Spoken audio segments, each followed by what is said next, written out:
Diễm xin chào cô chú, anh chị, các bạn và các em. Không biết mình có nhớ món rau câu dừa ngày xưa, tức là rau câu làm từ nước dừa tươi được để trong trái dừa nè, phía bên trên là phần nước cốt dừa béo thơm.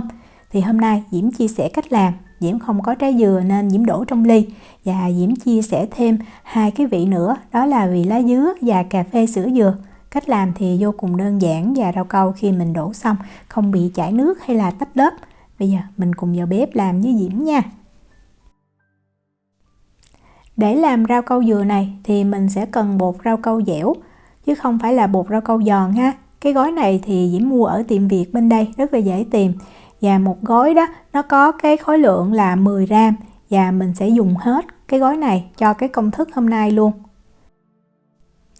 Diễm chuẩn bị ở đây là 100 gram đường cát trắng. Mình nên dùng đường cát trắng thì cái rau câu mình đổ nó sẽ có màu trong đẹp. Và mình cho hết 10 gram bột rau câu dẻo vào cái đường cát này luôn. Sau đó mình sẽ trộn cho rau câu này nó hòa đều với đường cát, thật là đều luôn ha.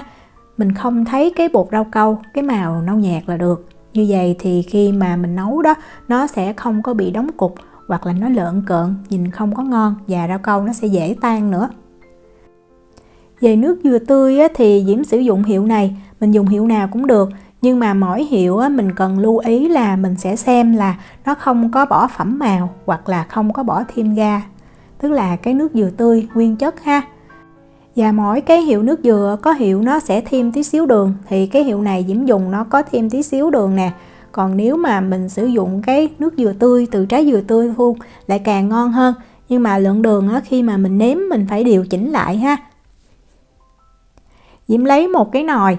Cái nồi này vừa đủ cho 2 lít nước ha. Mình sẽ đong ra đây trước là 2 lít nước dừa tươi. Để cho cái rau câu nó có cái vị mặn nhẹ, nó ngon, nó đậm đà, mình thêm 1 gram muối. Và bây giờ mình bắt cái nồi nước dừa này lên bếp, mình nấu cho nó sôi lên. Mình cứ để lửa lớn nha. Nấu rau câu dẻo này thì rất là nhanh, mình không cần phải ngâm rau câu trước, nhưng mà cái nước để cho rau câu vào nó phải sôi hoặc ít nhất là 90 độ C. Đó, khi mà Diễm thấy chuẩn bị sôi như vậy, mình dùng cái phới lòng nè, mình khuấy đảo thêm cho nước ở trên và nước ở dưới nó đều cùng một nhiệt độ. Rồi mình đợi nó sôi trở lại. Đó là như vậy. Thì mình lấy cái rau câu hồi nãy mình trộn với đường đó, mình cho. Diễm sẽ khuấy tí xíu ha, rồi mình mới cho từ từ vào, và mình khuấy thiệt là nhanh tay, cho rau câu nó không có bị vón lại và nó tan đều. Cho hết rồi thì mình cũng tiếp tục mình khuấy ha, thêm khoảng 30 giây nữa. Rồi lúc này mình mới ngưng, và mình thấy là cái nồi rau câu nó sôi lên. Thì mình hạ xuống lửa trung bình ha, hoặc là mình giữ cho nó sôi nhẹ như vậy. Rồi lúc này nếu mà có bọt thì mình sẽ hớt bọt cho nó sạch. Mình để ý cái bọt là cái bọt dơ chứ không phải là rau câu ở trên nha. Nếu mà cái rau câu nó đóng thành màng thì mình nên khuấy cho nó tan rồi mình hãy hớt bọt. Đó, mình múc lên, mình thấy là cái nước bây giờ nó đã trong và nó không còn lợn cợn rau câu. Thì mình để cái lửa trung bình nha, và mình nấu rau câu thêm 2 phút nữa. Như vậy giúp cho rau câu nó được chín kỹ, khi mà mình để nguội hoặc là mình cất vào trong tủ lạnh nó không có bị chảy nước. Sau 2 phút đó, mình khuấy lên một lần nữa cho đều. Rồi bây giờ mình sẽ nhắc khỏi bếp và mình chia cái lượng rau câu này ra. Để mình làm cái mặt trên của cái rau câu đó, mặt trên là cái phần nước cốt dừa. Diễm chia ra đây là 500ml rau câu mình đã nấu nha. Nếu cân thì nó cũng khoảng 500 gram. Đó, cái phần này thì bây giờ mình sẽ cho nó vào một cái nồi nhỏ. Và mình để sang một bên, tí xíu nữa mình sẽ cho nước cốt dừa vào mình nấu sau. Cái phần rau câu còn lại trong cái nồi lớn này nè. Thì bây giờ Diễm mới lấy nước dừa tươi và Diễm đong ra thêm 300ml nữa. Như vậy thì Diễm thấy cái phần rau câu trong nó vừa có cái độ dai nhẹ nhưng mà nó vẫn mềm rất là ngon. Còn nếu mà mình thích ăn mềm hơn, mình có thể tăng thêm cái lượng nước dừa tươi này, hoặc nếu mà thích ăn dai thì giảm lại. Diễm nêm thêm vào đây 50 gram đường. Cái lượng đường này mình có thể điều chỉnh nha, tại vì tùy thuộc vào cái độ ngọt của cái nước dừa mà mình dùng. Và bây giờ mình bắt bếp lên á, mình để cái lửa lớn, mình nấu cho cái hỗn hợp rau câu này nó sôi trở lại.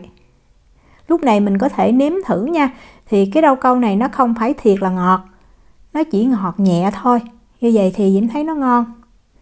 Nếu mà có bọt thì mình hớt bọt nha, và mình đợi cho cái rau câu này nó sôi lên. Trong thời gian này á, thì mình đi chuẩn bị 2 cái lá dứa. Diễm đã rửa sạch rồi ha, và bây giờ á, mình cột lại để mình cho vào trong cái nồi rau câu, giúp cho rau câu nó thơm hơn. Ở Việt Nam á, còn có một cái loại nước dừa nữa là nước dừa dứa đó, thơm lắm, thơm như là mùi lá dứa này luôn. Nếu mà mình có thì mình làm nó lại càng ngon hơn nữa. Mình đợi cái nồi rau câu nó sôi đó thì mình mới cho lá dứa vào nha. Cho vào á, thì mình ấn lá dứa cho nó ngập cái nước rau câu. Nếu có bọt thì mình hớt bọt lại một lần nữa. Mình cho lá dứa vào lúc nước sôi, và thời gian ngắn như vậy á, thì cái lá dứa nó sẽ thơm. Nếu mà mình nấu lâu quá nó sẽ mất cái mùi thơm của lá dứa. Sau khi hớt sạch bọt thì nó cũng khoảng chừng 1 phút mình đừng có nấu lâu nha. Thì lúc này Diễm tắt bếp. Và mình sẽ để cái nồi rau câu ở đây. Mình đợi thêm khoảng 2-3 phút rồi mình hãy cho rau câu vào khuôn hoặc là cho vào trái dừa. Diễm đi giới thiệu về những cái ly mà Diễm dùng, thì mình cần cái công thức này là 12 cái ly. Mỗi ly nó có cái dung tích là 300ml. Nếu mà mình có cái trái dừa tươi thì mình cứ dùng nha. Ly này thì Diễm mua ở IKEA, mua cũng lâu lắm rồi. Nếu mà mình không có những cái ly nhỏ, mình cũng có thể cho vào một cái khuôn thiệt là to, sau đó mình cắt ra từng miếng cũng được luôn. Mỗi ly như vậy thì Diễm múc khoảng 160ml nước rau câu, hoặc là mình chia ra làm 12 phần bằng nhau cũng được ha. Mình để ở đây cho rau câu nó đặc lại, rồi mình mới đổ cái lớp cốt dừa hoặc là lớp lá dứa cà phê lên trên. Diễm sẽ chuẩn bị lá dứa 2 cái nha, mình rửa sạch, mình cắt nhỏ nè, rồi mình đông vào đây 60ml nước lạnh ha. Mình xay lá dứa cho nó giữ màu đẹp, và cái lượng lá dứa rất là ít đó, vì vậy Diễm sử dụng cái máy xay cầm tay. Nếu mà mình xay nhiều và tiện thì mình nên có cái máy này, Diễm thấy nó xay nhuyễn nè, và mình rửa đồ cũng nhanh nữa. Đó, mình xay nhuyễn xong thì mình đổ ra, mình vắt lấy cái nước cốt lá dứa. Nước cốt dừa thì Diễm sử dụng cái hiệu này, một lon là 400ml, và mình làm thì mình lắc cho nó đều lên ha. Rồi mình lấy cái nồi rau câu nhỏ hồi nãy mình chừa lại đó, mình đông vào 250ml nước cốt dừa. Còn nếu mình không thích làm cái vị lá dứa và cà phê sữa dừa đó thì mình đông luôn 400ml nước cốt dừa này vào trong cái nồi rau câu luôn. Lúc này rau câu nó sẽ đặc như vậy nè, thì mình giống như là mình khởi nó lên ha, rồi mình bắt lên bếp và mình nấu. Và Diễm lưu ý là bắt lên bếp mình nên để cái lửa trung bình cao, mình đừng có để cái lửa lớn. Và mình sắn ra cho cái phần rau câu này nó nhỏ thì nó sẽ dễ tan. Rồi mình khuấy thiệt là đều cho cái phần rau câu này nó tan trở lại. Và nếu mà mình nghe bên dưới đáy nồi mà nó sôi thì mình hạ xuống cái lửa nhỏ nha.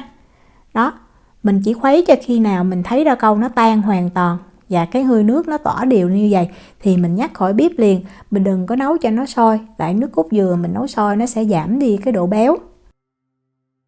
Hôm nay mình làm 3 vị, vì vậy mình sẽ chia cái hỗn hợp này ra làm 3 phần bằng nhau. Mình đông ra 250ml hỗn hợp nước rau câu và mình cho thêm 50ml nước cốt dừa. Diễm cho thêm vào 30g đường, cái này là tùy cái khẩu vị và cũng tùy cái nước cốt dừa ha. Mình nên nếm lại, Diễm nêm như vậy thì Diễm thấy rất là vừa. Và mình sẽ chuẩn bị 4 cái ly rau câu hồi nãy mình đổ đó, và mình kiểm tra là nó phải đặc nha, thì mình mới đổ cái lớp cốt dừa lên trên. Đó, mình sờ mình thấy nó chắc như vậy nè. Rau câu dẻo này nó đông rất là nhanh, bởi vậy làm cái món này Diễm thấy tiện lắm và cũng đơn giản. Mình bắt cái nồi rau câu lên bếp và mình khuấy đều tay ha. Khi mà mình thấy bắt đầu nó sôi nhẹ và hơi nước nó tỏa đều lên như vậy thì mình nhắc khỏi bếp. Cái vị cốt dừa thì mình đừng có nên nấu sôi để mình giữ được cái vị béo. Rồi mình chia cái vị cốt dừa này ra 4 phần bằng nhau ha, cho 4 ly. Diễm thì Diễm thích ăn cái lớp ở trên nó nhiều nên Diễm làm cho nó dày, nhưng mà khi mà mình ăn chung mình kết hợp với cái lớp rau câu ở dưới thì Diễm thấy rất là vừa. Mình để ở đây cho nó nguội nha. Sử dụng lại cái nồi nha. Và bây giờ mình đông thêm ra đây 250ml hỗn hợp rau câu dừa. Để bây giờ mình làm cái vị lá dứa. Và mình đông ra 50ml nước lá dứa. Diễm cũng cho thêm vào 30g đường ha. Rồi bây giờ mình cũng bắt lên bếp á, mình nấu cho cái hỗn hợp này nó đều. Rau câu này nó rất là nhanh đặc đó, mình để có tí xíu mà nó đã đặc lại như vậy, nhưng mà mình nấu thì nó tan ra. Mình thấy nó tan hoàn toàn ha. Và hơi nước tỏ lên thiệt là nhiều luôn, nó vừa sôi nhẹ là mình nhắc khỏi bếp liền. Và mình sẽ đem mình đổ liền luôn, như vậy thì những cái lớp rau câu á, nó dính lại với nhau, nó không có bị tách lớp. Về vị cà phê sữa dừa đó thì Diễm sẽ chuẩn bị ở đây là 2g bột cà phê hòa tan. Cà phê thì mình dùng hiệu nào cũng được, nhưng mà quan trọng trên cái bao bì đó nó sẽ có ghi cái chữ là instant, tức là nó hòa tan nhanh ở trong cái hỗn hợp chất lỏng. Mình lấy cái phần rau câu còn lại, lúc này mình để hơi lâu, vì vậy nó sẽ đặc lại như vậy nè.